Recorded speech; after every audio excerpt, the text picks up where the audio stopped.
Alright, let's see if this will hold. I gotta just... There we go. This is the last time that I will probably...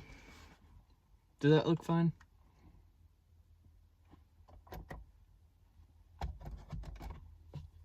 That's good enough. This is the last time I might do it again in the morning, depending on whenever this car actually gets gotten rid of. But, I reconciled with the Wonder Twins, Giorgio and Harley, and Monkey, and we got some stuff.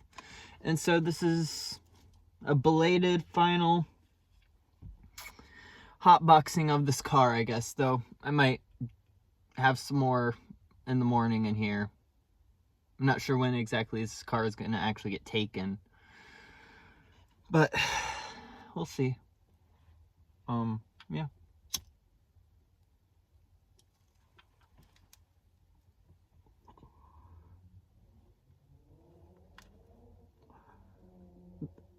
I tried to come out here and do this 20 minutes ago, but there was a ton of javelina. Kind of crazy. It's cold out, so they shouldn't be out, but, you know, sort of whatever.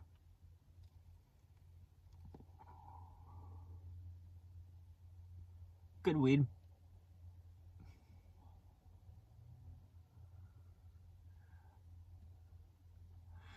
I've been reading this book by a guy named Emil Cioran or something, called A Short History of Decay. So far, it's a pretty good book. I'm almost finished with it.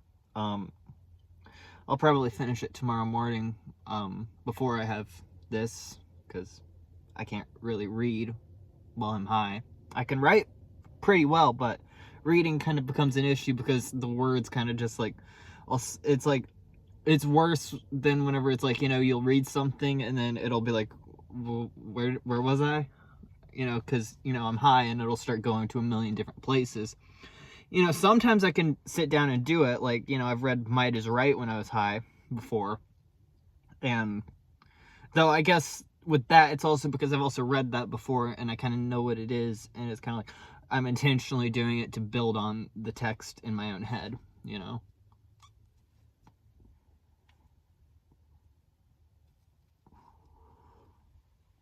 But usually,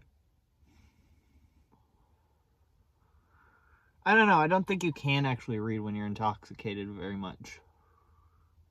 I mean, well, actually that's not true. Because I read Lolita while I was stoned, but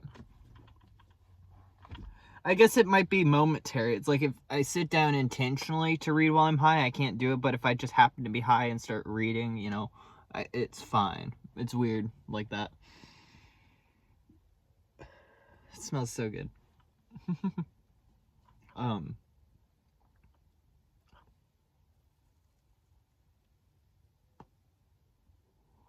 Can't help but say, you know, I shouldn't be the only one in here, though I should. Thanks again, Tree. I don't know. It's just sort of what it is. But, yeah. I mean, I've had this car got it summer before I became a senior in high school.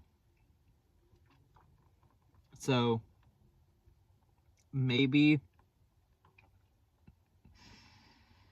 a few years. Went to Chicago and back, original battery.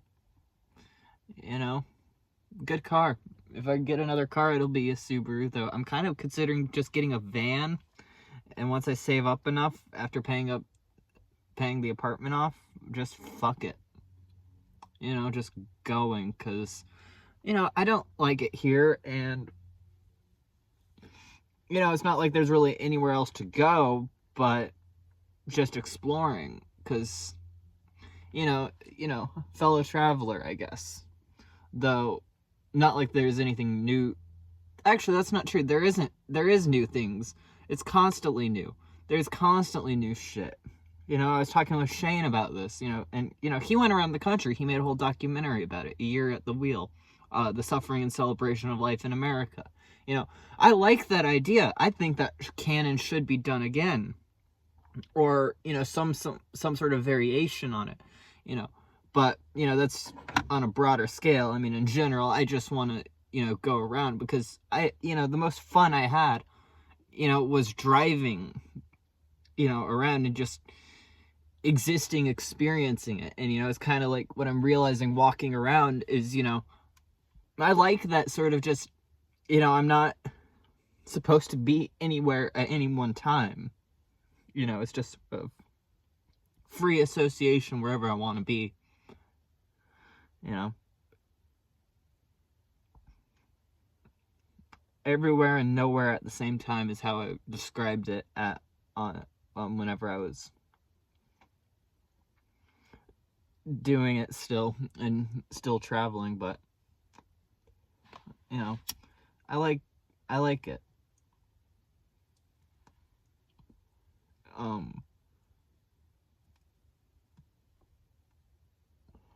I guess it's kind of like the Green Day song Castaway. On a sentimental journey into sight and sound, no looking back, turning up or down, you know.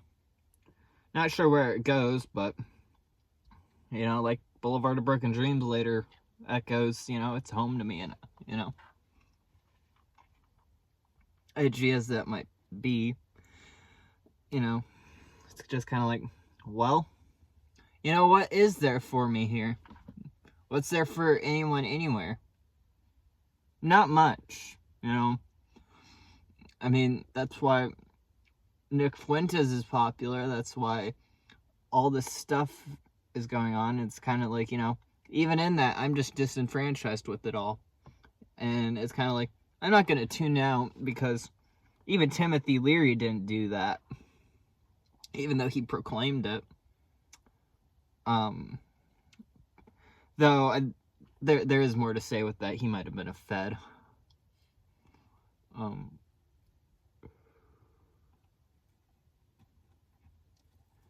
know, it's just sort of, I'm part of this society. I'm part of this world. And it's stupid and solipsistic to say otherwise. And, you know, I might be a miserable sack of shit sometimes, but, you know, what the fuck does that matter? What does that actually matter? What does that matter? What does that matter? You know, I'm reading the you know, it's that book I'm reading, Short History of Decay. You know, like he says in it, you know, the only misery is so, he characterizes misery by saying that basically we are solipsistic in our misery because we are so grandiose to believe that we are the first to have suffered as such and in such a capacity, and that we're in constant search for a better verbiage to describe it, to encapsulate just how much we suffer. And we love the abuse because it makes us feel like we are needed. You know? And, you know, there's a lot with this stuff. It's kind of interesting. You know? It's like, there's so much in music that you can just glean from simple lyricism, because, you know, it's kind of interesting because lyricism, what's said might not be what's heard, you know. Like Bullet by Hollywood Undead, it's an upbeat track, but, you know, my legs are dangling off the edge, you know, stomach full of pills didn't work again, I put a bullet in my head and I'm gone, you know.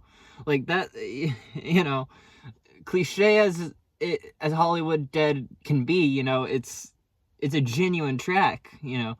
Like I don't doubt that it's a sincere one, but it's such an I like the interesting juxtaposition, you know. It's like I like that sort of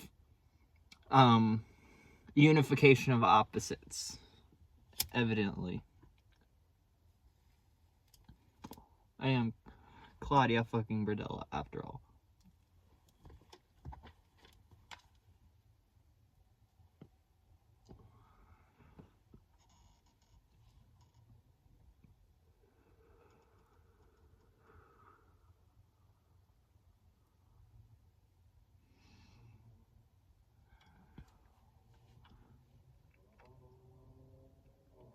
it is interesting.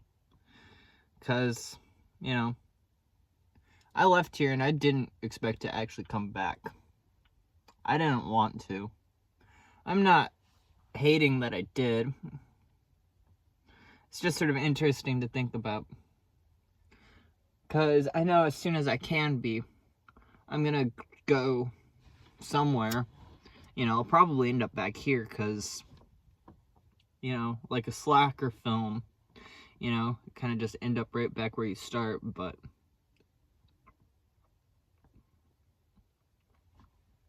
I think I can break the Ouroboros. Or at least bend it to a different angle of eating.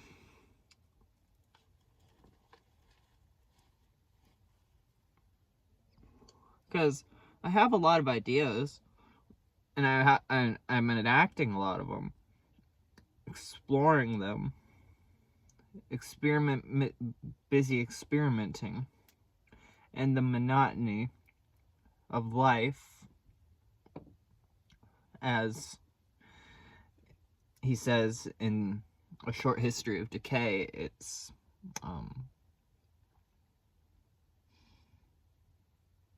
not sure how to encapsulate that. I kind of lost my thought because this is kicking in. Yeah. Last time getting stoned in this car.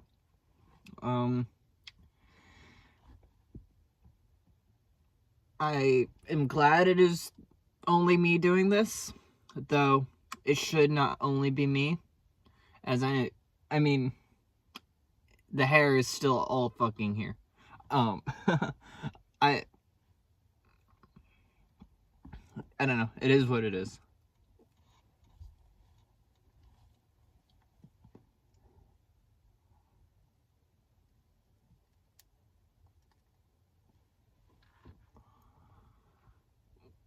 Essentially, one spin at a time.